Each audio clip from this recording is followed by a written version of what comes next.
meeting of the City Commission of the City of Brownsville pursuant to Chapter 551, Title 5 of the Texas Government Code, the Texas Opens Meeting Act. Notice is hereby given that the City Commission of the City of Brownsville, Texas, in accordance with Article 5, Section 12 of the Charter of said city, will convene a workshop, an executive session, and a regular meeting on Tuesday, February 16, 2016, at 5:15 p.m., 5:30 p.m., and at 6 p.m.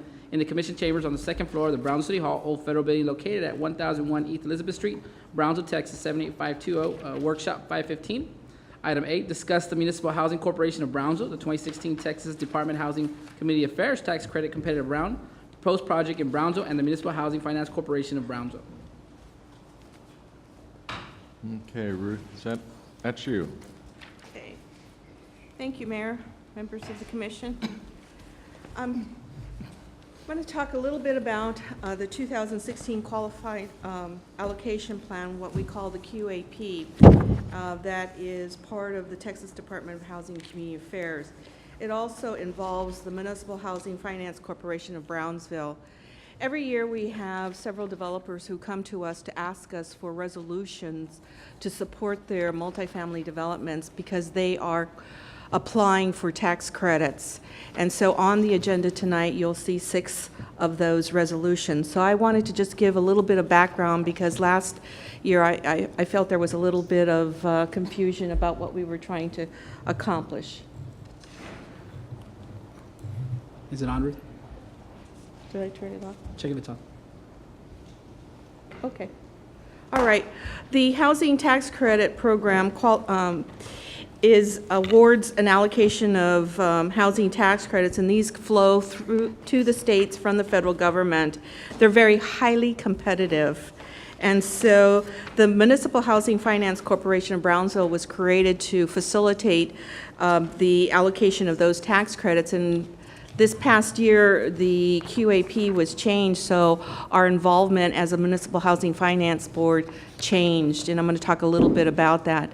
The reason we're presenting these resolutions tonight is there is a very important deadline, March the 1st, where all the developers need to have their community participation documentation in place, their design and the development and feasibility report, and all of the resolutions necessary under 11.3 of the QAP, which doesn't involve the City of Brownsville or the Commission, but what you're doing tonight is extremely important under 11.9, the final input by elected officials. Turn it on, Ruth. I think it's off. I think it's off. The clicker's off. Try it now. I got it. Okay. And 11.3, the housing deconcentration factors, we don't have to worry about these tonight, but I just wanted to make you aware that there is a rule, a 2-mile rule of competitive housing tax credits allocation in the same year. They can't be within 2 miles. Twice the state average per capita of tax credits in a community, and a 1-mile year rule where 2 different tax credit affordable housing units cannot be within that 1 mile. And then there's a limitation on development in certain census tracts as under 11.9, which is very relevant to the City Commission, there is a criteria for community support, and the resolutions that you're going to approve tonight are extremely important to the developers.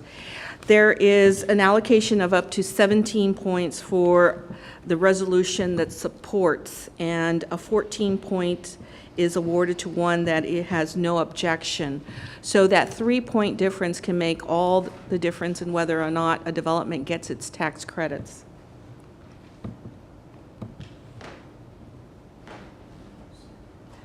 There's also a requirement for community support, and that is up to 1 point, and that is where the city commits to a monetary contribution. In this case, you'll see in the resolution that we're proposing $1,000, up to $1,000 in fee waiver permits or other in-kind contributions. Last year, it was a contribution by the Municipal Housing Finance Board, which allowed for us to give loans. That requirement is no longer needed for this competitive round, and so what we're going to have to do is think differently about how we use the Municipal Housing Finance Corporation. Also, we want to talk about a revitalization plan, which is on the agenda tonight for you to approve. One of the things in the past that we have not had was a revitalization plan where if one of the developments was located in that plan, they would get an additional point. And so these areas, these targeted areas are very important, particularly when you want to focus in on a neighborhood or even downtown. For example, the city of El Paso, Texas, took all of their, did a downtown plan, and so when the tax credit program came around, they designated their one and only development for downtown El Paso, which ensured that that development got the maximum amount of points compared to any other development that was occurring or proposed within El Paso. Just a little bit about the revitalization plan, but you're going to hear a lot more about it. But under the QAP, it has to be adopted by the municipality or the county in which the development site is going to be located. It also has to address the problems within that revitalization plan, a lot like what we just went through with neighborhood choice, or choice neighborhoods with the Housing Authority. It has to demonstrate a long-term disinvestment, also a declining quality of life, such as high levels of violent crime or gang activity or other kinds of illegal activities. The plan will be evaluated by the Texas Department of Housing and Community Affairs, and what they're going to be looking at is attracting private sector development to that plan, or, for example, healthcare facilities, public transportation, or other recreational facilities. Once that plan is adopted, it has to have sufficient documented and committed funding by the municipality. It also has to, it has to demonstrate that there already is a commitment by the city in revitalizing that area. If all of those requirements are met, then an application that falls within a revitalization plan can get an additional 4 points, and an additional 2 points can be received for if the city or county as contributing most significantly to the concerted revitalization efforts of the city or county. And that's where El Paso focus its development. We're not doing that specifically. What we are doing, though, is saying that one of the developments is going to be in a revitalization plan, and it'll be the first one for the city of Brownsville. And then lastly, the Municipal Housing Finance Corporation of Brownsville. We created that to be a conduit for loans for some of these developments. We did 2 last year. This year, we don't have that requirement in the QAP. So the Housing Finance Corporation needs to talk about going forward and what its purpose is going to be. Also, we need to appoint new members to the board. And as I want to remind the commission that when we put the Housing Finance Board together, we created a board with all existing internal staff.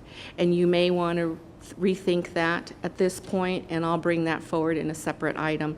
So you may have the opportunity to appoint 2 people from the outside. The reason we did it all internal staff was to expedite the process so that we can convene everyone quickly. But we can talk about that. If it's the commission's wish to change the composition of the board, we can do that. But I just wanted to call that to your attention. Thank you, Ruth. Nice presentation. There's nothing other than a workshop, so we'll continue the conversation as we go along. It's 5:28, but Mike, are we allowed to go into executive session? Let's go at 5:30. Let's go to. At 5:30? Just to make sure. Okay.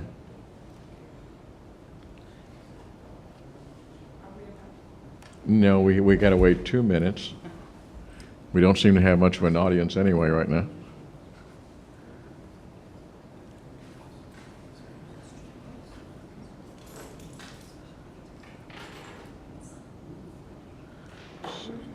So,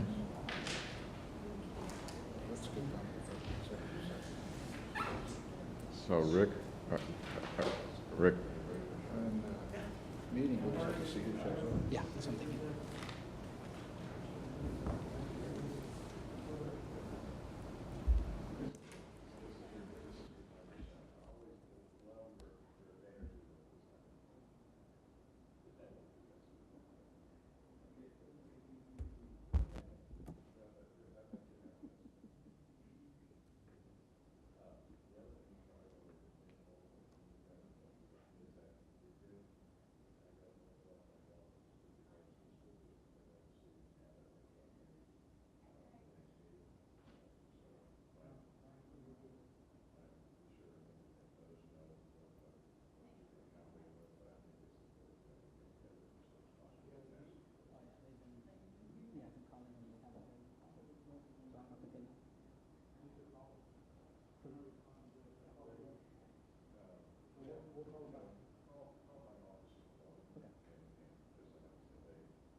Executive session, Mayor? 5:30? yeah. All those in favor say aye. Aye. Motion carries.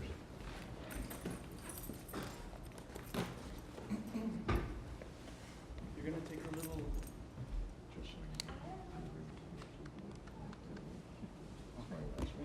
Touch you. Oh.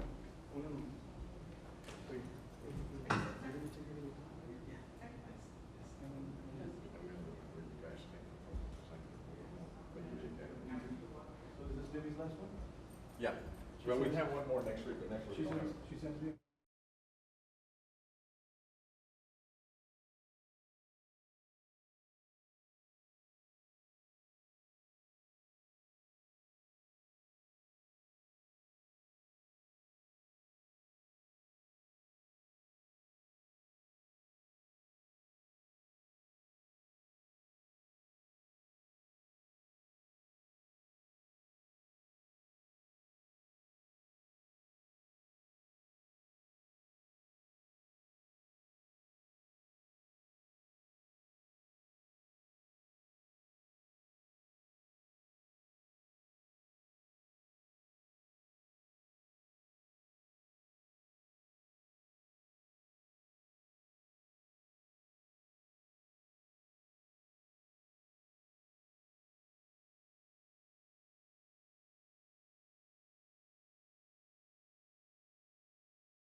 Pledge of Allegiance.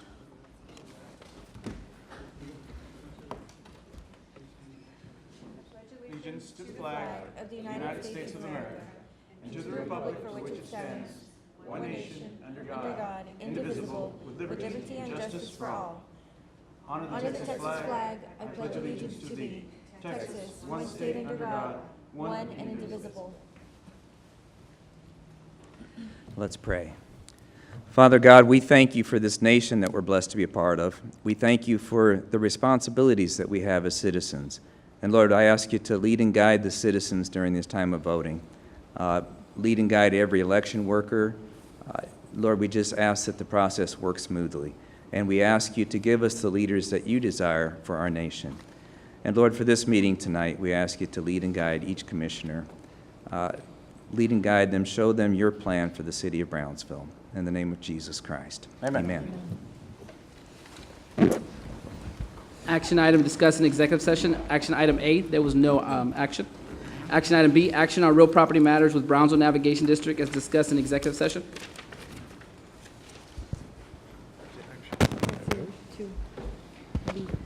I move to move forward with the memorandum of understanding. Second. All in favor? Aye. Item number C, action to approve a contract to purchase 3.07.4 acres from 1419 LLC on temporary lease pending closing. So move with memorandum of understanding, subject to final approval by city attorney. All in favor? Aye. Aye. Commissioners' activity update, Mayor Pro Tem, Commissioner Gowan. Yes, on January 27th, the city hosted its first drainage report at the public library. I would like to thank Dr. Jude Benavides from the University of Texas RGV Environmental Science Department, Renee Mariscal from the Public Utilities Board, David Lincoln and Jose Figueroa from city staff, library staff, emergency management staff, and IT for the excellent education and setup that they provided. The drainage report is currently airing on COB TV, so I would like to invite all of you to watch it. I guarantee you will learn something about drainage that you did not know before. Secondly, the challenge is approaching the midpoint for this season. Over 1,000 residents have registered this year, but interest beyond registrants is easy to see with Facebook pages of over 2,000 likes, 10 new people a week signing up, messaging to over 7,000 people, sharing video and posts, Twitter being picked up by the Brownsville Convention and Visitors Bureau, Noticias 40 Telemundo, and the Valley Day and Night Clinic. Come out to the midpoint. You can find it on the city website, and the guest speaker at this midpoint is going to be Abel Gonzalez, who is the American Ninja Warrior from Edinburgh. So please join us. Anyone else? I just wanted to thank everybody that came out to the airport this weekend. We had an incredible air show. I know that I was there on both days and watching in my backyard while they were practicing, and it was an incredible experience. I want to thank the CAF. I want to thank Air Fiesta. I want to thank all of the airport staff. This event went off without a hitch, and it was incredibly entertaining, and I know my kids had a blast. So again, thanks to everybody at the airport, and make sure you catch it next year. It is definitely one of my favorite events that happens. It's in District 2, and it's definitely worth your time and attention. I just want to thank Mr. Charlie Cavler, City Manager, the Assistant City Managers, and all the directors for helping out on Scout Day last week, Scout Government Day. So all the directors, the chiefs, thank you so much for helping all the scouts continue their tradition. So thank you very much, Mr. Cavler. Thank you, sir. Being the only one that showed up for Scout Day. I was there. I was the criminal defense attorney. Okay, I was gonna We came in after you left. okay. Incorrect. All right. I wanted to also recognize the Scouts and thank you for being here. We had a wonderful swearing-in ceremony with Judge Ignacio Tortea. And so concluding with that, we are going into Charro Days next week. So everybody, please enjoy the festivities. Bring the children out, especially because that's what Charro Days is about. Charro Days is about our children. It's about continuing that tradition within our city. So please, if you have the time, come out to all the events, and so that the children can get that instilled within them, and we continue that tradition in Brownsville. On a more serious note, I've been in meetings with staff within the last month. I did have a project that we were going to begin in the beginning of March, but I'm going to ask staff if you would please work with me, and if we can begin in April. In April, we will begin full implementation of certain ordinances. And those ordinances are already in place. It's nothing new that's being brought to the city. It's ordinances that are in place, but because of our lack of staffing, because of the lack of maybe, I don't want to say coordination, but we did have a very good coordinating meeting, I believe. And we're going to get together and we're going to start enforcing certain ordinances. And the citizenship needs to be aware, so we're going to give people a time. We're going to be filming an infomercial. We're going to be putting it on the city channel. We're going to be putting it on every single media outlet that we can possibly get it on, to let people know that way there will not be an excuse of people saying, I did not know. And what is this going to be pertaining to? It's going to be pertaining to folks that are running car lots out of their houses. It's going to be out of mechanic shops that are being run out of houses. It's renters that are not holding their lessees responsible for the trash that they leave in our alleys or within our city once they leave. We're going to be enforcing those kinds of laws. We're going to let everybody know ahead of time. These ordinances, once again, already exist, but the full enforcement will be going on when, let's just say somebody from our inspections department went and were told, get off my property, you're on private property. Well, guess what? Now they're going to be backed up by a police officer. And we're not trying to intrude into your property. We're just trying to let you know that you are not following the ordinance as it's written in the city. It's sad to drive around our city and have so much trash all over the place. You know, on my humble street where I live on, I have renters coming in and out once every month. And you already know it. At the end of the month, you start seeing sofas, mattresses, trash, everything. And there's one thing that folks need to know. A lot of people complain that when the brush company comes to pick up the brush, they didn't pick up my brush. They picked up my neighbor's brush, they picked up this person's brush, but they didn't pick up mine. Something was probably wrong with your brush. You cannot have construction material. You cannot have trash, because when this material goes to our landfill, when the company delivers to our landfill, it delivers to a specific site. And they will not be taking pieces of lumber. They will not be taking tires. They will not be taking trash that you decided to do spring cleaning and you mixed it with your brush and in hopes that the company would take it. They're not going to take it. And that's the reason why they're not. Okay, so ordinances are in place.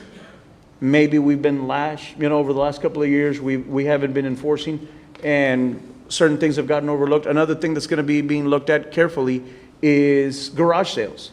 There is a process and they're in place for garage sales. You can't have a garage sale every day. You can't have 7 garage sales in a month. Okay, folks have gotten used to going and buying the pallets, and all of a sudden I've seen signs for garage sales, and they're selling soap products or they're selling comforters in bags. You know, so that's not a garage sale. You're trying to run a little business out of the house, and you're hurting businesses that actually do pay taxes, that do contribute to the tax base. I don't have anything against somebody trying to make a living, but you know what? You're affecting. I have a car lot dealer on Southmost that pays taxes, pays employees, pays titles the correct way, and is losing sales to the guy that is right behind his business, selling cars out of his residence and not having to pay the taxes, the employees, and the commercial tax that this person's having to pay. So slowly but surely, we're going to start working on it. We're going to start, at first, it's going to be a warning, and then from there on, we will proceed legally. But just to let you know that that's what's coming up. Once again, it will be properly presented with a presentation, with an infomercial, and flyers that'll be going out to the community. Thank you. I have one more quick announcement, I'm sorry. Today was the first day of early voting. We have our county races and judicial races going on right now, so please make sure that your voice is heard, your input needs to be tallied, your vote needs to be cast. And so early voting locations, the libraries, and several others, you can go to the Brownsville Herald and check it out, but please make sure that your vote is heard. Thanks. John? Yes. Just a couple things. Our progress on the West Morrison connection, the crossing there at the railroad track by Home Depot and Good Shepherd Church, is moving along very well. I'd like to thank our engineering department and all the other departments that are involved, our staff, because that's a project that affects my constituents directly, but overall it'll help the congestion in the entire city with traffic, because it'll be another corridor. So that should be done pretty soon. And also, I want to remind everyone about a town hall meeting we're having this week on Thursday, the 18th, at Oliveda Park, and it will be to gather the public's input on the West Corridor, which is the old railroad tracks that were taken out. So if you can make it, please be there. It'll be from 6 to 9, and we'd really appreciate your input. That's the only way we know what the city really wants. That's it. Thank you. Thank you. Okay, next item. Item number 3, consent agenda items, items A through B. Approved. Second? All in favor? Aye. Public hearing. Public hearing and action on the Home Investment Partnership Program Substantial Amendment Program Year PY 2013 to 2015 Annual Action Plans.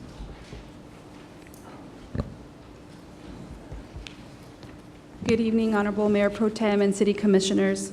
This is a public hearing as required and action on the Home Investment Partnership Program substantial amendment to the annual action plan for program year 2013 to 2015. The presentation will be done by Ana Hernandez, Housing Manager for Office of Grant Management and Community Development.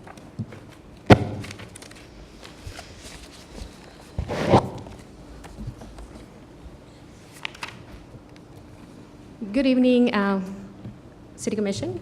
My name is Ana Hernandez. I'm the Housing Manager at the Office of Grant Management and Community Development.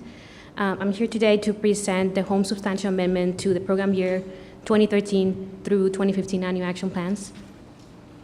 And just to give you a quick background on the substantial amendment process, our office is required to do a substantial amendment to its annual action plan whenever there is a change in the goal, priority, or activity covered by the comp plan.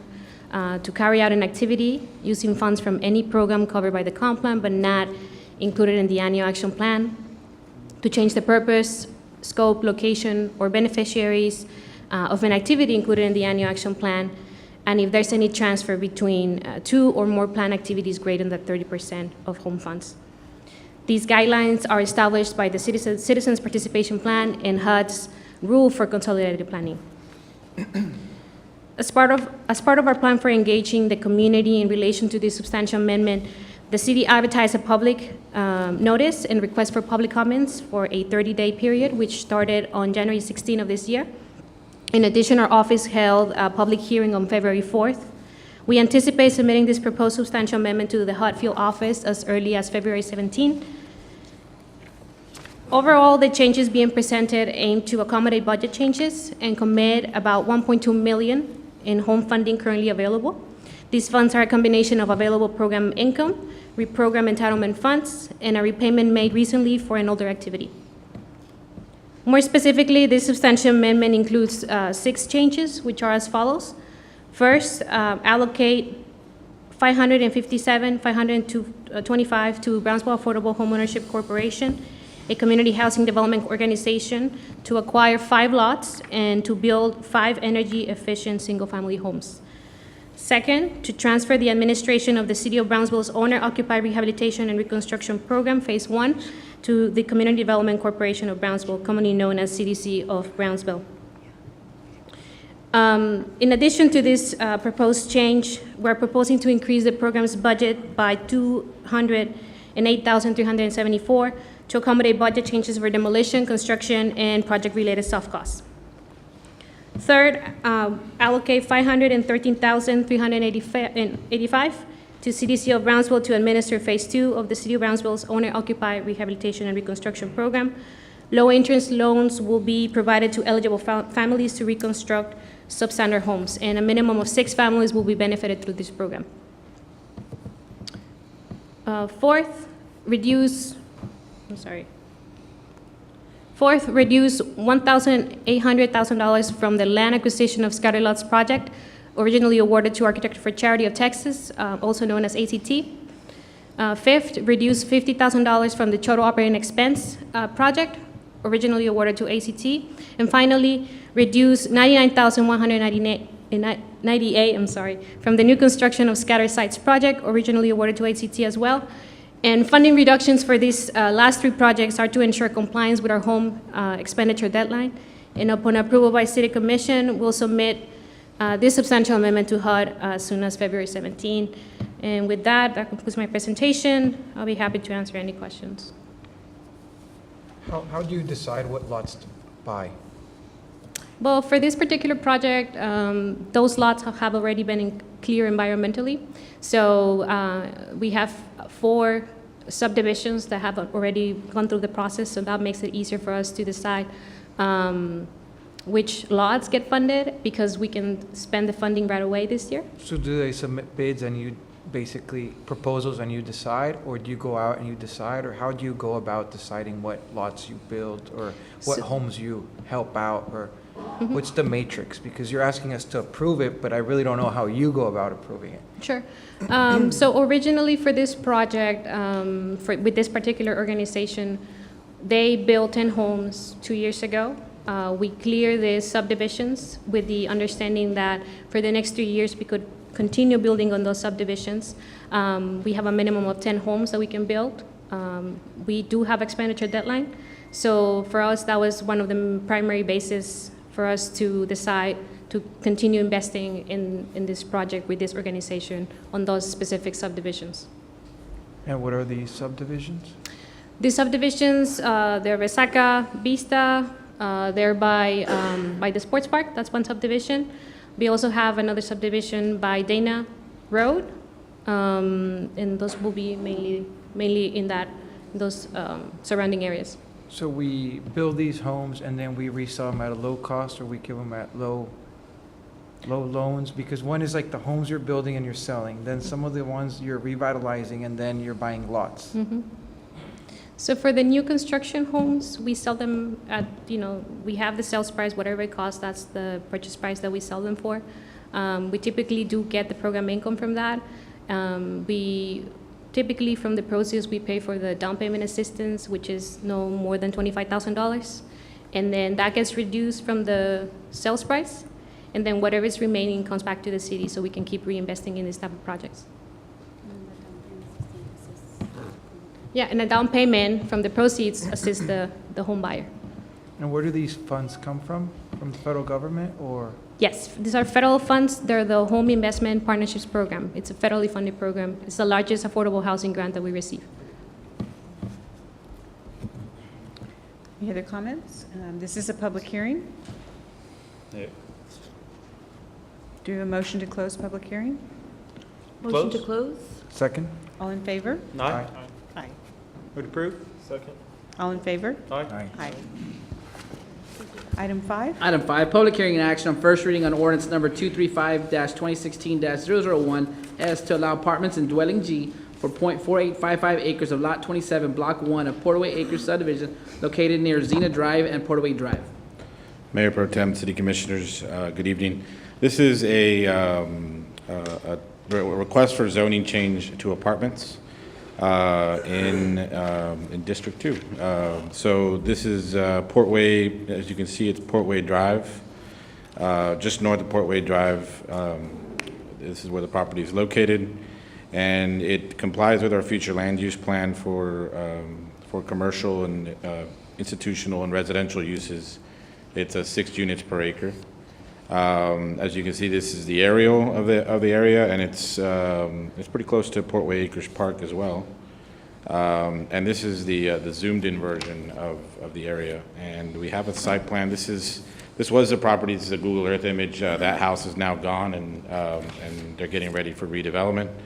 They're proposing 2 duplexes, so that's 4 units on this site, with the rear of the property being pretty significant play area for this development.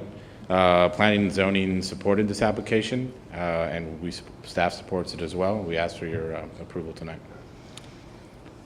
You can let the developer know that if he has any other property he wants to make, he could make a park too. It is a public hearing. So. Motion to close public hearing? Second? All in favor? Aye. Motion to approve? Second? All in favor? Aye. Item 6. Item 6, public hearing and action on first reading on ordinance number 235-2016-005 to rezone the professional office X to general retail X for 1.0 acres for Lot 5, Block 1 of Star Acres located at 6305 Paredes Line Road. Mayor Pro Tem, City Commission, this is a case located along Paredes Line, just north, actually the corner of Dennett and Paredes Line. The property is currently zoned first commercial. And I mean, it's not yellow, it's green under there. And the applicant would like to change it to 4th commercial. So this is an aerial of the site. It is located along Paredes. There's 4th commercial further up the road. We feel that it's a good use. The city, the P&Z Commission supported the application. Staff supports. And this is a picture of the property, so perhaps a higher zoning category will allow it to develop further. And it is a public hearing. I'll entertain any questions. This is a public hearing. I'm sorry, did you have Motion to close public hearing? Second? What was, okay. Oh, All I'm in sorry. favor? Did you have a question? All in favor? Aye. Was there any public hearing, public comment in the audience? No? Okay. Happy? We have a first and a second. All in favor? Aye. Aye. And do we have a motion to approve? Motion to approve? Second. All in favor? Aye. Aye. Thank you. Item 7. Item 7, public comment.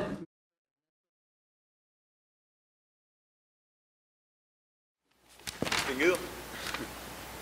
Good afternoon, ladies and gentlemen, honorable members of the City Commission. My name is Ernesto De Leon. As a citizen of Brownsville, I have a couple of things that I need to visit with you.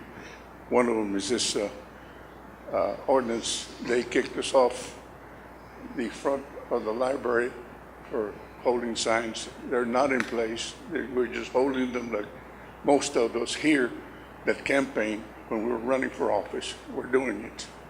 Now it comes to that today we're no longer supposed to be there. That is private property and city property, and according to that ordinance there, I totally feel that it's unjust because we're not bothering anybody. We're not putting stakes in anywhere, and we're only, how would you say, making our feelings known, trying to get the vote out. Secondly, results, it deals with the library. My friend, Mr. Attorney Danache, brought it to my attention that the city of Brownsville is fixing to invest a lot of money in new computers. He said, Commissioner, he said, I constantly use the library computers, and it's sad to see people bringing in sandwiches, drinks, chips, and whatnot, and messing around and dropping them in the computers. He said that it should be enforced that no foods or drinks should be permitted in the library computer room. So with that in mind, when we replace those new computers, please make it a point to stress that these computers are taken care of and no food or drink is permitted. Thank you very kindly. Thank you for listening. And by the way, I enjoyed your deal. Thank you, man. There's a lot of that young mechanics. Mr. James Hoffeling? Close enough.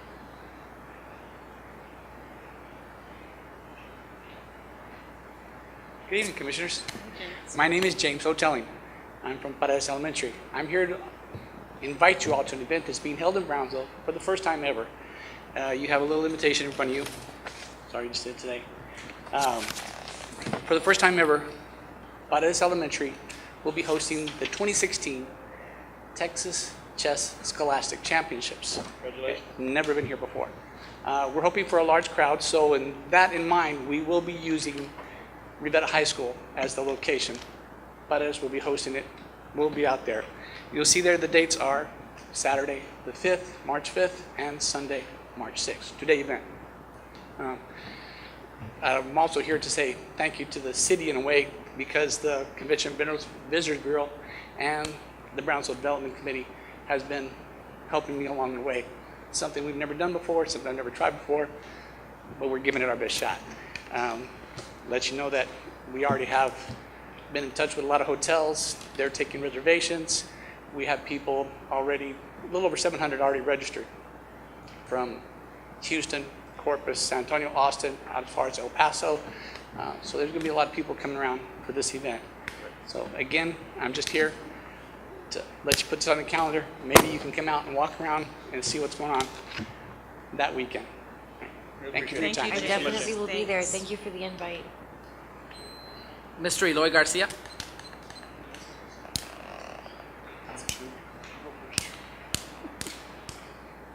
I like your shirt. Thank you.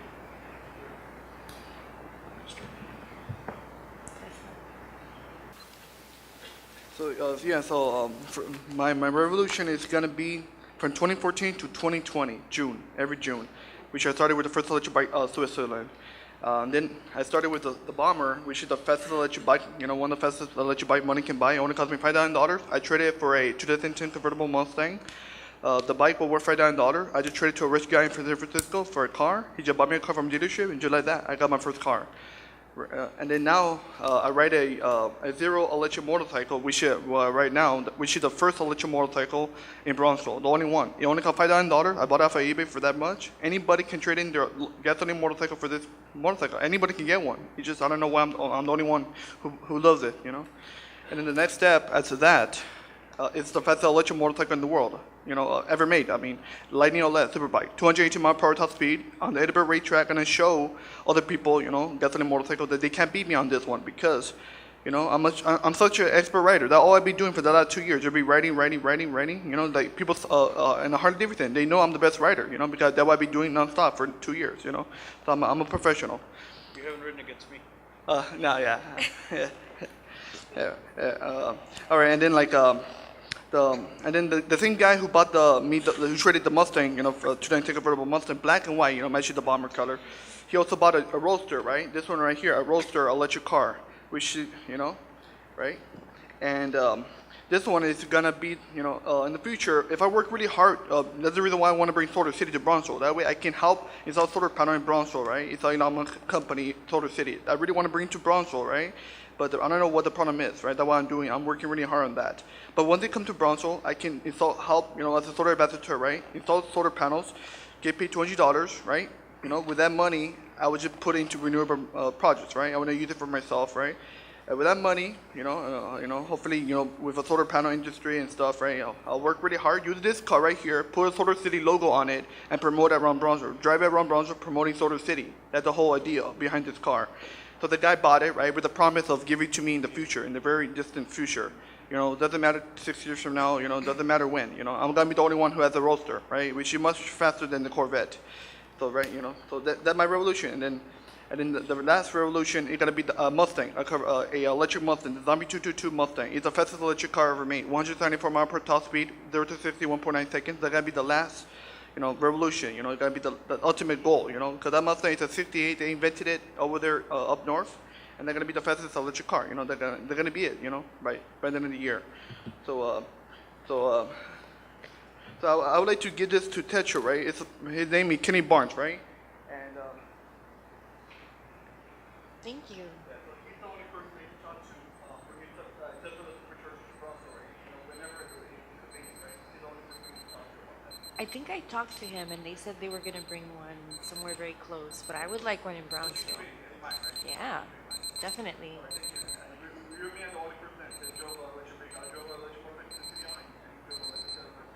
Yes. We are, and I think it's an incredible thing to not use gas or pollute, so I appreciate your quest. Thank you. What's that? Action And you items. can race us, but we'd win. Action item 8. Considering action on resolution number 2016-005, supporting a proposed affordable housing community known as Huntington at Brownsville. Mayor Pro Tem, City Commissioners, Can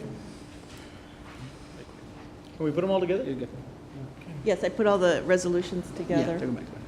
Do you have the PowerPoint? Yeah, they're good. Okay. So are we going to be voting on more than 9? More than 6, or 6. You're going to be Okay, voting on perfect. 6, but each one separately. Yes. So we do have to vote for each Yes. one separately? Mhm. Okay. Okay. The first one is Huntington at Brownsville. It is located just around the medical campus on Laurel Lee, Push the red button. right here. And it is for up to 120 units of mixed income and it's age restricted to 62, so it is a senior development. This is the first of 6 tax credits that we are asking you to approve. Additionally, with participation up to $1,000 in fee waivers or other in-kind. And we need to make a slight change to the resolution in the second paragraph where it says 128 units. It should read up to 128 units. So I ask for the commission to approve this resolution subject to that change. Ms. Osuna, what happens if they only build, let's say, 10? They won't qualify for tax credits with 10. Let's say So they this build is- 120. They would qualify. This is very competitive. It's a statewide program, and so that's why it is very, very competitive.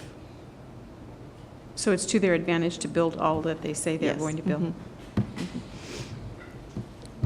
We need a motion to approve? Motion to approve? Second? All in favor? Aye. With the change, right? Up With the to. change. Motion to approve with change. Point of order, do we have a quorum, Michael, to Yes, we do. Yes, you do. Yes, we do. Action on number 9, consideration action on resolution number 2016-006, supporting a proposed affordable housing community known as Morrison Place. This is an affordable housing development located in this area of Laredo Road and Morrison at this point. There are 160 units, 136 will be affordable, and 24 will be market rate. Because of the traffic that's going to be increased along Laredo Road and Morrison, and there's another proposed development across the street, we've asked this developer to participate up to $50,000 in a traffic signal once these units are built because of the additional traffic, and they have agreed to do that. So I would ask for you to approve this resolution. Will that traffic signal include a crossing for pedestrians? Yes, it will include all 4 sides once they're developed, and so there would be a shared cost. Ms. Osuna, what do the neighbors say about, what about, because they look like, it looks like homes around there, so. Yes, the area is already zoned for multifamily. So they have the zoning in place. It doesn't speak directly to your question. What do the neighbors say? I don't know. We haven't queried or we haven't talked to any of the neighbors in that area. Well, I'm just a little concerned because it might be zoned, but, I mean, don't they have to go like to P and Z to see what? If they have the zoning, no, they don't. They can. It's very interesting. Mhm. Are we ready for a motion? Do we have, approve? did you, okay. I'm sorry. Do we have a second? At the first? Second? Second, all in favor? Aye. Aye. Item number Item 10, 10. consideration action on resolution number 2016-007, supporting a proposed affordable housing community known as Canterbury Estates Apartments. Again, to your question, this development is on this side of Laredo Road.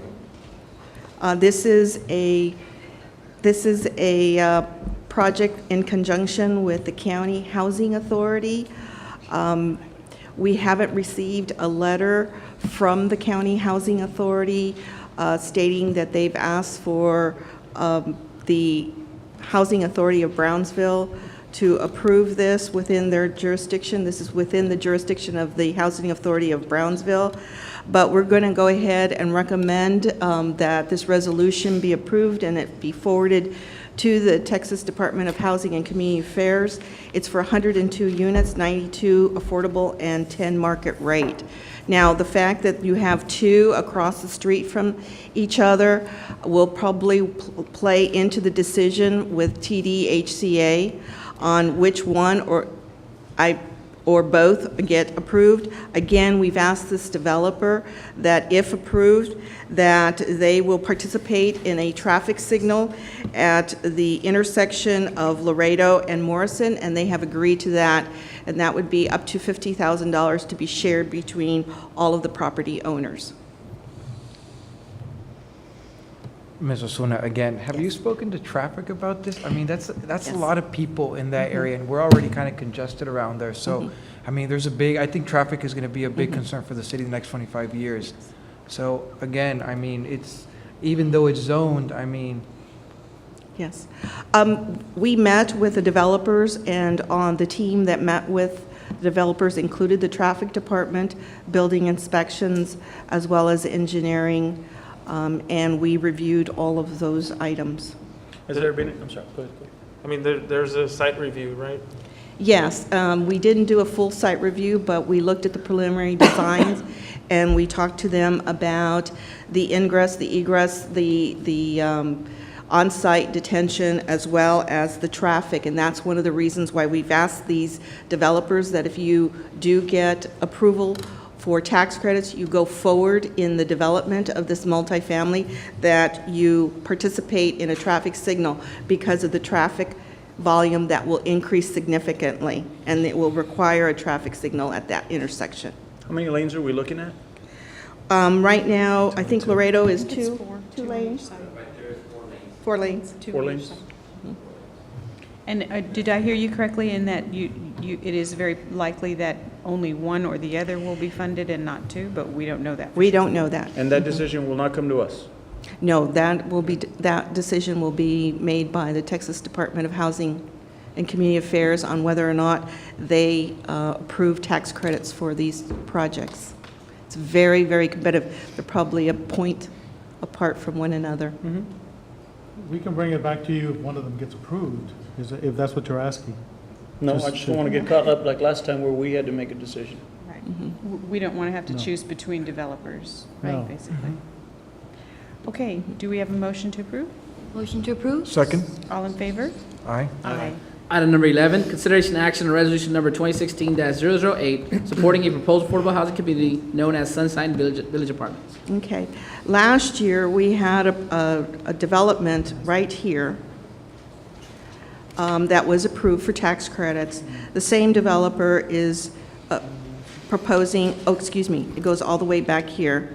The back end will be detention, and this will be 132 units, 118 of affordable units, and 14 market rate units.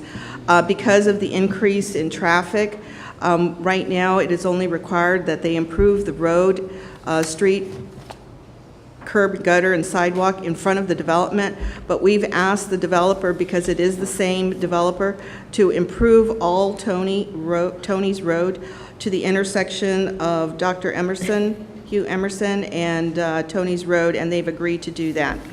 Our concern is the amount of traffic, and also that this is a single-family home here, but this single-family resident, or the property owner, owns this property, and so has not objected. Do we have a motion to approve? So move. Second. All in favor? Aye. Aye. Item number 12, consideration and action on resolution number 2016-009, supporting a proposed affordable housing community known as Casita Lantana at Inwood. Okay. This is different. This is 54 single-family detached rental homes being built right in this area. We do not have any objections to this. 54 homes? Do they fit there? I'm sorry, but it just looks very small. Am I on the right side of the road? Or is that? Okay, yeah. Oh, okay, so the top Yeah. part It's too, up here? right? I was Yeah. kind of worried that they were gonna be like, Okay, put them so on top sorry. of each Yeah, other. I thought that yeah, was- Okay, then I'm okay with that. okay, so sorry. Do we have a motion? Motion? Motion to approve? Second? All in favor? Aye. Item number 13, consideration and action on resolution number 2016-010, supporting a proposed affordable housing community known as Resaca Village Apartments. This is a collaboration with the Housing Authority of Brownsville and the Community Development Corporation of Brownsville. They are demolishing and replacing 36 units, formerly the Citrus Avenue Annex, and then they're going to provide 74 new construction affordable units, and I hope I get this right. Nope. No. Oh, okay, okay. This one I did not see. On the bank of Resaca, Uh-huh. there's units there. Oh, I see, right here, yeah. Okay. No, but anyway. The units that are there now will be demolished, and then further up, north in the middle of what is Citrus Gardens now on Andela Street, there's another 10 units that will be taken down and replaced. And then further up on Roosevelt Street, there is 2.5 acres that are vacant that will be more units we put there. They're all together in one project called Resaca Village. Okay. I haven't seen the site plan on that one. So you're taking down the ones that are in So I bad shape? apologize. That's awesome. Okay. Motion to approve? My district. All in favor? Aye.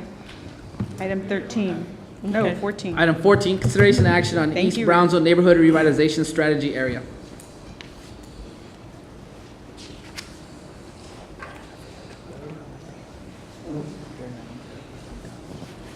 Good evening, Honorable Mayor Pro Tem and City Commissioners. Edgar Garcia, Assistant Director for the Office of Grant Management and Community Development, will be presenting tonight regarding the Neighborhood Revitalization Strategy Area for East Brownsville. City Commission, good evening. So I'm here to talk to you about the Neighborhood Revitalization Strategy Area, otherwise known as NRSA. And that is a designation from the U.S. Department of Housing and Urban Development that cities like Brownsville that get federal funding year after year can apply for and then reap certain benefits, specifically in 3 areas. And they are economic development, housing, and public service. So as far as economic development, usually when we want to invest CDBG funds in an area, we do have the businesses burdened with administrative and record-keeping requirements. It's just a lot of paperwork they have to deal with. However, if we fund economic development activities within a NRSA area, that burden is lessened and it makes it more attractive for businesses and people to come to us for economic development activities. The next one is housing. So normally, if we want to help somebody repair their home, every single family has to be of low or moderate income. However, if we're going to fund housing activities within an NRSA area, as long as we help 51% of the families being low and moderate income, then we can help everybody. And so that's going to help us target people that were right on the cusp. Maybe they were making $1,000 more than the limit, but that's still not enough to fix their homes. Now we're going to be able to help them as long as, I repeat myself, 51% of the whole families that we help are of low and moderate income.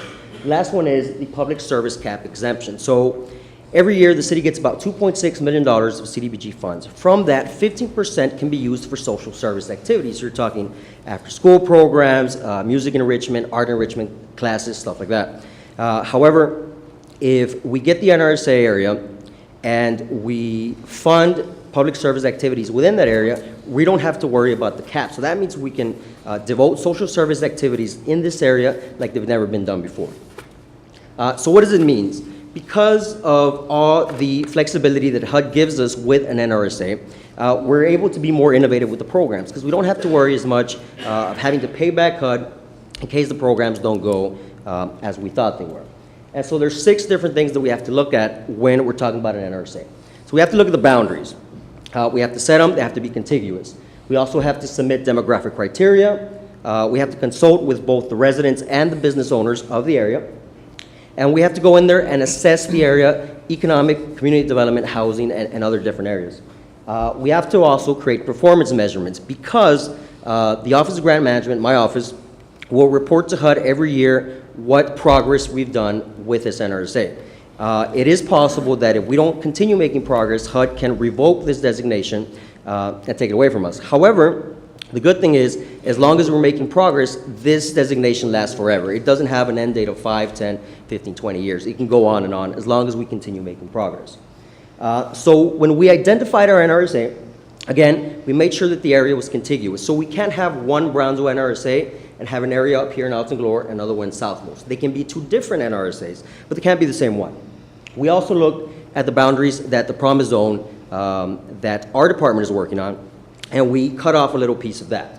As far as demographic criteria, we have to make sure that at least 70% of the families within the area are of low and moderate income, and the area has to be primarily residential. So during our assessment, we looked at the economic conditions, so unemployment rate, the businesses that are in there, and if there were any crime, security concerns, etc. And from there, we're able to look at the opportunities and see how we can best target this area for revitalization. At the end of the day, what we want to do is economically empower this area. So we're looking at increasing economic opportunities, creating jobs, and just developing the human capital within the area to revitalize it. So with that said, this is our NRSA area. On the left, let me see if I got this thing real quick. So this is US Highway 77. We're looking at McDavid and Ash right here. As far as the easternmost boundaries, it's East 28th, and this is Avenida de la Plata, there. There we go. Nice, there we go. As far as the demographics, we do have updated numbers. The total population of the area is 14,590. As far as the percentages of whites, African Americans, Native Americans, and Asians, it's still going to be about the same.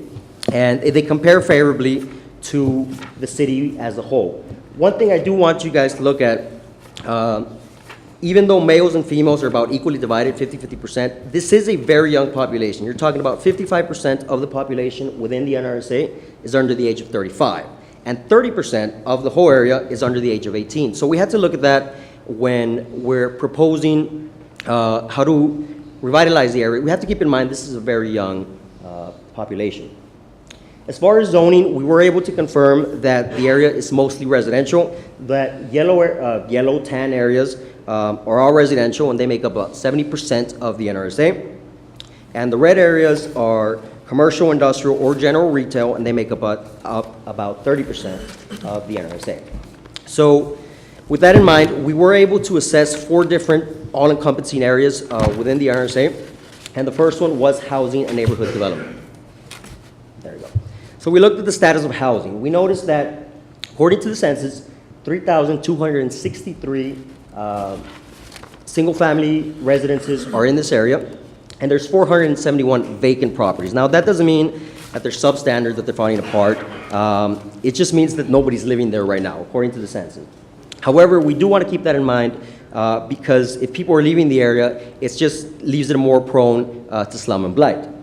We also want, when we dig deeper, we see that the majority of the housing in this area, we're talking about 60%, is or was constructed before 1980. So why is that important? Because if we want to invest CDBG funds in this area, anything before 1978 needs a lead-based paint assessment and asbestos assessment. So that drives up costs when we're trying to rehabilitate it. So that's something that we want to keep in mind. This is a house that's very representative of the area. You can tell there's high grass. You can't tell, but there's a for rent sign. The windows are taped up. It's just very indicative of the area and how it's becoming slummed and blighted. We also saw graffiti in the area. Now, this is, you would think that this is a structure rather that nobody lives there anymore, nobody cares about it. But we saw both commercial and residential active structures that do have graffiti on them. And so that just lowers the quality of life for residents of the area. So with that in mind, we developed 3 objectives to address housing. We want to ensure an adequate supply of decent, affordable housing options for homeowners and remove any barriers to homeownership. Second objective is ensure an adequate supply of decent, affordable housing options for renters, because not everybody can or wants to purchase a home. We also want to assess and address substandard properties in an effort to reduce blight. The next area we looked at was infrastructure. And we get this a lot. I'm sure you guys do a lot as well. This pink area is an outline of my NRSA. And so within there, you can also see that there's a lot of yellow, there's a lot of red, and there's a lot of dark red. And so what that means is that the majority of the streets in this area, at their youngest, are 4 years old, and at their oldest, up to 20 years old. So that's very indicative of why there's problems with streets, there's problem with the potholes, and why people keep bringing it up. We also looked at sidewalks. Everything in red is where there are sidewalks missing. So this is the area around Gladys Porter High School. You can tell it's hard for somebody to walk from their home and to school and back and forth because, especially down on the left area, there's just no sidewalks to get there. This is the same problem that we have with Falk Middle School. You see even more red, specifically in the residential areas leading up to the school. The hike and bike master plan that was passed a couple of years ago did indicate the use of bike lanes, shared paths, and dedicated bike lanes within the streets. So that's something that we want to continue within the East Brownsville NRSA. So right now, we're about a month and a half away from finishing construction on the southmost hike and bike trail, but we do want to expand that so that we have shared bike lanes on the streets.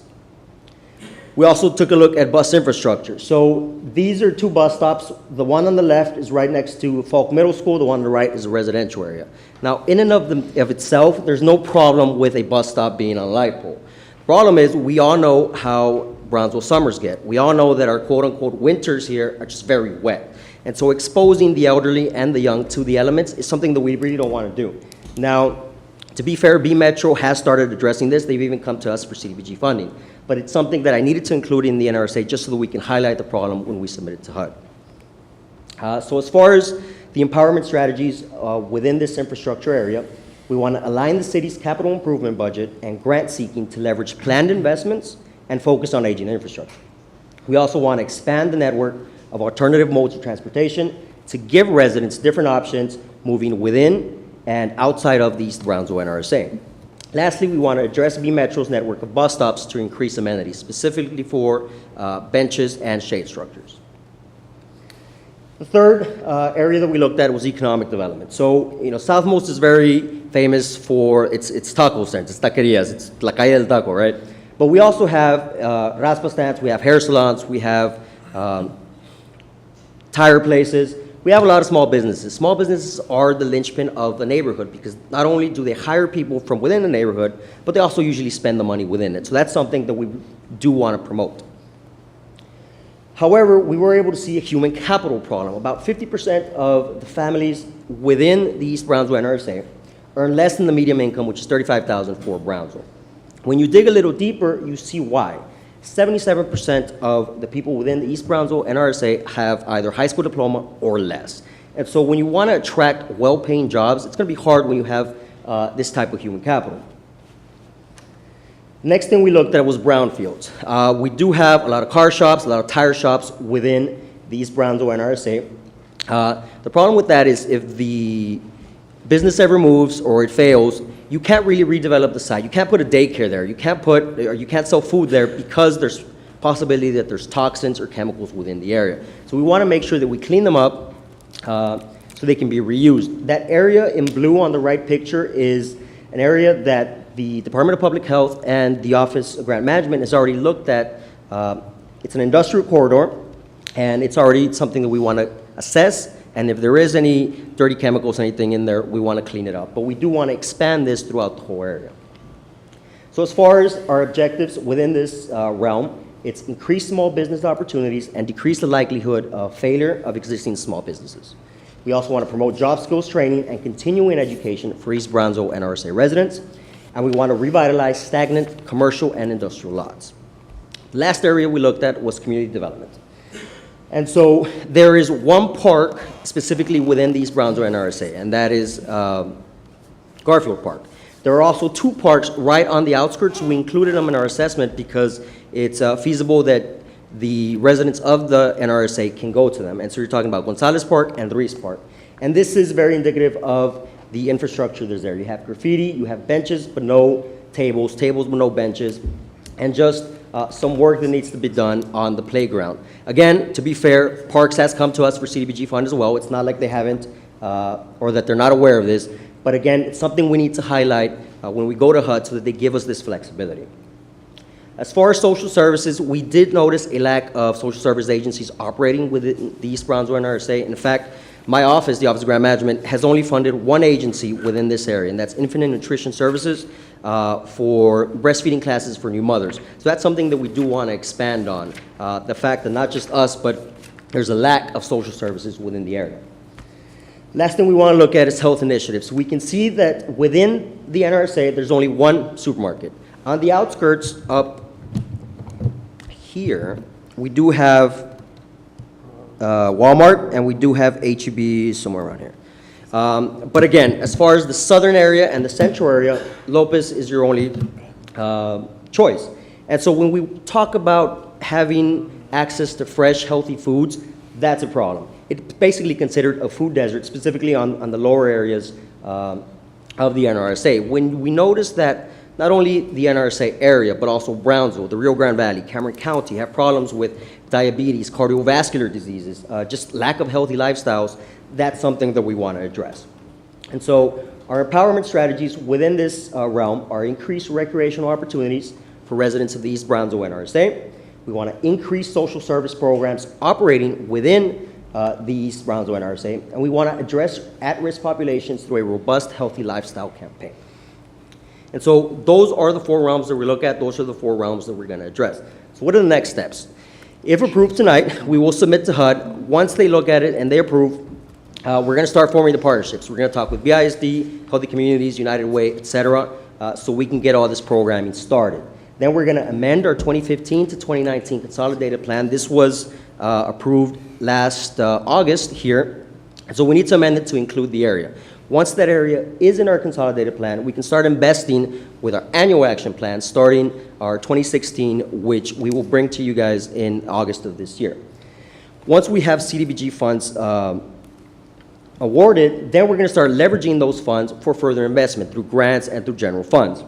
After that, I mean, the whole point of this is to revitalize East Brownsville, to bring it back to the way North Brownsville is, to the way Central is, and just bring it back up to speed.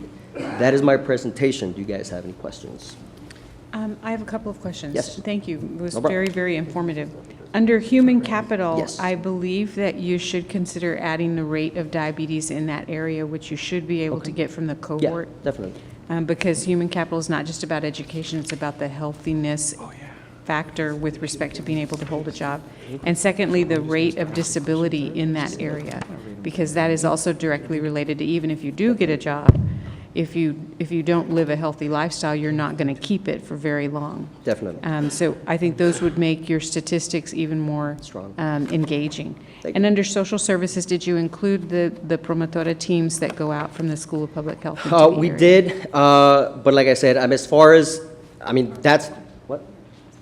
Yeah, as far as our funding, we're very limited in what we have done. But yeah, definitely within the actual plan that you guys have on your desk, yeah, we did talk about the promotoras, yes. I would just very much encourage you to not keep diabetes just in the health section, because it very much is an economic issue. Affects everything. And, I think that it's important that we all speak the same We language. should do that, definitely. Any other questions, comments? Yes. Yes. What is the exact purpose of the NRSA? 1. You're- 2, if we approve, what are we legally bound to? 3rd, how much is this going to cost? You just said annual general Yes. funds money. Yep. So I want to Okay. know how much it's going to cost. And lastly, how do we actually do these empowerments? How do you implement these empowerment strategies? Okay, so number 1, the NRSA will give us the flexibility to use CDBG funds within this area. So again, we get about $2.6 million every year from CDBG. And so with the flexibilities, we're going to be able to fund more programs and be more innovative in the programs that we fund. So can we ask for more funding based on this? Or is We this just can. The problem is it's done by a formula based on a lot of things, which include low, moderate income percentage, size of the city, and at the end of the day, it's, if Congress wants to cut funding across the board, which they've done for the past 3 years, they're going to continue. So, I mean, we can certainly ask. We have brought this up with Congressman Mela's office, but at the end of the day, if Congress wants to cut across the board everything, they can certainly do so. So what happens if we implement this or we approve it and then basically we don't have any funds? They'll just revoke the designation. I mean, there's really nothing, I don't want to say nothing bad happens, because it's certainly a lost opportunity. But no, it's just a designation. It doesn't tie us to do anything. If we don't do any of the things that I outlined, we'll just get it revoked and we'll be back on our merry way. So basically, it's a plan to delineate or basically give an outline of what we're going to do with the total. Well, it also tells HUD that we're being serious to revitalize this area. So one thing is to say, we're going to revitalize West Brownsville, we're going to revitalize downtown, but to actually have a plan in place, show it to HUD, and then we get all this flexibility, that puts us at a better standing. So if HUD asks you, well, promote job skill training and continue education for East Brownsville NRSA residents, what would you tell HUD? I would tell we're going to do 2 things. So one thing, we're going to start partnering with BISD to make sure, even though they already have adult continuing education classes in Brownsville, period, we're going to make sure that they do it in the East Brownsville NRSA. Now, if that means opening up our Southmost Public Library, our meeting rooms, or even the Southmost Police Station, their rooms as well, so we can get the residents that live close by, but they may not have a car, they may not have the opportunity to go wherever BISD does it, then that's what it means. I think it's incredible that you are focusing on the needs of East Brownsville, because there is clearly, as you showed, there are a lot of lacking areas. I live there, And I also don't have immediate access to a grocery store, and I see all of these things that you're saying firsthand. I think it's important to implement what you're doing, because I do see the need for it, and I want to thank you for your work and your dedication to that area, because I see how we suffer from diabetes and a lot of things that are affecting us on that side. You got Lopez and Charlie's mind? I will tell you, really, my biggest concern is I don't like duplication. And I feel that there's a lot of duplication of stuff. So really, my concern is, well, why can't we all just be on the same page? So that's what I'm trying to figure out, how this would fit in with everything else. I mean, like with BCIC, I mean, like diabetes, I think with Dr. Gowan, Commissioner Gowan, and BCIC, there's a lot of stuff going on already on diabetes. So how does that fit into what we're already doing? I would say there's a difference between duplication and partnerships, and that's what we're trying to do with this. Yes, Healthy Communities has one thing that they do. We have other promotoras and other agencies that do what they're trying to do. But if we can have a plan so that we can work strategically together, that's what we're trying to get at. To maximize funding Correct. in those areas. Is there a limit to the number of NRSAs a community can have? No, ma'am, there is not. We're actually thinking about expanding to West Brownsville and maybe even downtown as well. Because I think it would be interesting in the future, because I know it takes a lot of work to put one together, but it would be interesting to map out the whole city and look at what the needs are in the different areas, not just East Brownsville, but Exactly. also the other areas, and have a strategic plan for each For each area, neighborhood. of course. We can certainly do that. When you have, a moment. Time. Any other comments? I would encourage you guys to do one for the west side also. I grew up in the west side, in Ramireño and Riverside. I've told her many times I want to do one for the west side. Yes, sir. Thank you. Let's take this one district at a time. No, I'm kidding. I'm kidding. Okay, do we have a motion to approve? Motion to approve? Second? Second? All in favor? Aye. Aye. Item number 15, consideration action on resolution number 2016-011, determined that the Resaca Village Apartments Affordable Housing Development significantly contributes to the revitalization efforts of the city of Brownsville. Mayor Pro Tem, City Commissioner, City Commission. This is a resolution for the Resaca Village project that was presented earlier. Because it is now located in the NRSA and there's a specific plan that Edgar has put together, they do qualify with an additional resolution, which is the one before you today. They will qualify for additional points at the state level, therefore perhaps giving them a better opportunity to win the funding and have that project done. So we ask for your support today, and we ask for you to pass this resolution. I'll entertain any questions. Motion to approve? I'm sorry. No, that's fine. Okay. Do you have There's no a public second? hearing. Second? Second? All in favor? Aye. Aye. Item 16. Item 16, consideration and action on memorandum of understanding to authorize a joint application for the third and final round of the Promise Zone Initiative grant between IDEA Public Schools and the city of Brownsville. Honorable Mayor Pro Tem, City Commissioners, I am respectfully requesting your consideration and action to authorize memorandum of understanding for the third and final round of Promise Zones for the initiative grant between the City of Brownsville and different entities. And so the following 4 action items are for IDEA, United Brownsville, United Way, and the Housing Authority for the City of Brownsville. And as mentioned in the last City Commission, Promise Zone Initiative seeks to revitalize high-poverty communities. The last City Commission, you approved the MOU between the city and BISD. And so I don't know if we need to If your name all of motion, them, Mayor Pro but- Tem, if you're fine to combine items number 16, 18, 19, and 20 for one vote, that could be done at your discretion, Mayor. I was just about to ask that. So unless there's an objection, is that all right? Go ahead. Okay. And do Okay. so. I'm looking for a motion to approve. So we need a motion to approve. Motion to approve? Second? All in favor? Aye. And also, staff has requested to remove item number 17 from the agenda. Because the city has a SAM, a Strategic Alliance Memorandum with the SBA, the Lower Rio Grande Valley office, we no longer need this particular item. So it's removed. Thank you. Item 21. Item 21, purchase bids and contracts. Consideration and action to award a term contract for uniforms for use by the Brownsville Fire and EMS Department.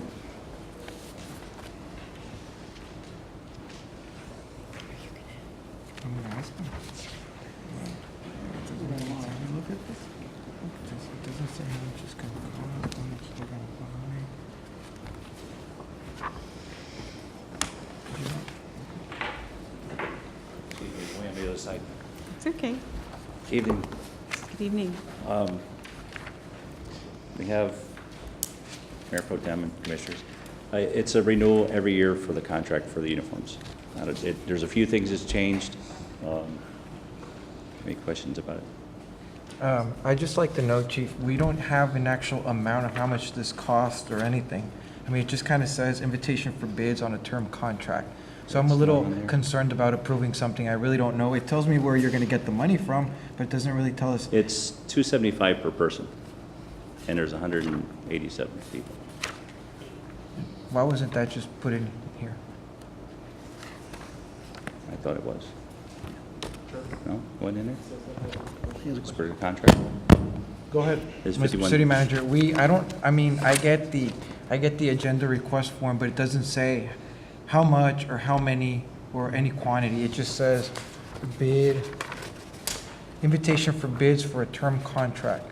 So if the chief says 275, I guess if he's under oath, I mean, we have to take his word for it, but it'd be nice to get, I mean, if we're gonna buy stuff, at least to put us how much it's gonna cost. You're absolutely right, and I don't know if he's under oath, but I do know he doesn't lie often. But, Or so he that's what we're says. doing. Well, I hope he's not lying on this one, sir. So, That's just the normal procurement we go through, and we try to select the best viable bidder. I apologize if you didn't have the information on there. We can, you can, if you wish, we can Table it? table it I to the don't- next meeting. I don't mind tabling it, and I don't mind approving it. The thing is, it's just a little concerning that it's a purchasing procurement analysis, and it still doesn't have how many and at what cost. So that's really There was my, a thicker packet than what you have there. It doesn't say that. The total. Okay, let's table. Okay, motion to table. second, We'll relieve you of your suspicion at the next meeting. All in favor? aye. Aye. To adjourn? So move. Second? All in favor? Aye. Rick is not here to do that, so.